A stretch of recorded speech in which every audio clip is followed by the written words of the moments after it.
আজকে অত্যন্ত বেদনা ভারাক্রান্ত মন নিয়ে আপনাদের সামনে উপস্থিত হয়েছি। এমন কোনো ঘটনা ঘটে যা অত্যন্ত বেদনাদায়ক। এই কোমলমতি শিক্ষার্থীদের আন্দোলনকে ঘিরে যে সকল ঘটনা ঘটেছে তা খুবই বেদনাদায়ক ও দুঃখজনক। দীর্ঘ 6 মাস পরে নীরবতা ভেঙে ভারতের দিল্লি থেকে জাতির উদ্দেশ্যে যা বললেন সাবেক প্রধানমন্ত্রী শেখ হাসিনা। ভারত থেকে প্রথমবারের মতো ভাষণ দিয়েছেন সাবেক প্রধানমন্ত্রী শেখ হাসিনা। ভারতে থেকে শেখ হাসিনার ভাষণ ছড়িয়ে পড়েছে ফেসবুক জুড়ে। এতদিন পর্যন্ত আমরা শেখ হাসিনাকে দেখেছি তিনি বিভিন্ন বক্তব্য রাখছিলেন, অনলাইনে সেই বক্তব্যগুলো এক জায়গা থেকে আরেক জায়গায় তিনি ছড়িয়ে দিচ্ছিলেন। কিন্তু এই মুহূর্তে দাঁড়িয়ে বেশ কিছু নির্দেশনামা হাতে এসেছে। আওয়ামী লীগ আবার বাংলাদেশের সরকারে ফিরতে চলেছে। হাসিনার ফেরার তারিখ বাংলাদেশে পাকা। আশ্চর্যজনক কিছু ঘটনা ঘটছে বেশ কিছু জায়গায়।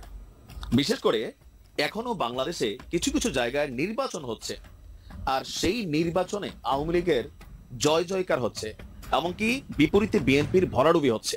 আইনজীবী সমিতির নির্বাচনে আওয়ামী পন্থীদের জয় জয়কার। 15টি পদের মধ্যে 14টিতে জয় পেয়েছেন তারা। মাদারীপুর জেলা আইনজীবী সমিতি সভাপতি পদে জামাত, সম্পাদক সহ বাকি সবগুলোতে জিতেছে আওয়ামী লীগ। বাংলাদেশকে সাইজ করার জন্য এখন ভারত হয়তো খুব কৌশলী হবে।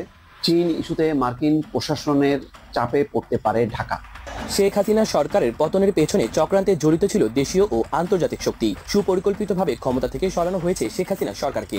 সরকার পতনের মাস্টার প্ল্যানে 16 জন ব্যক্তি এই ষড়যন্ত্রে সরাসরি জড়িত। তাদের মধ্যে নাগরিক কমিটির যিনি প্রধান নাসিরউদ্দিন পাটোয়ারি, তিনি বিএনপিকে বেঈমান বললেন, আওয়ামী লীগকে দিল্লির দালাল বললেন, তিনি জামাতের বিরুদ্ধে এবার কথা বললেন। নাসিরউদ্দিন পাটোয়ারি কি আদতেও এই দেশের রাজনীতি পরবর্তীতে করতে পারবেন?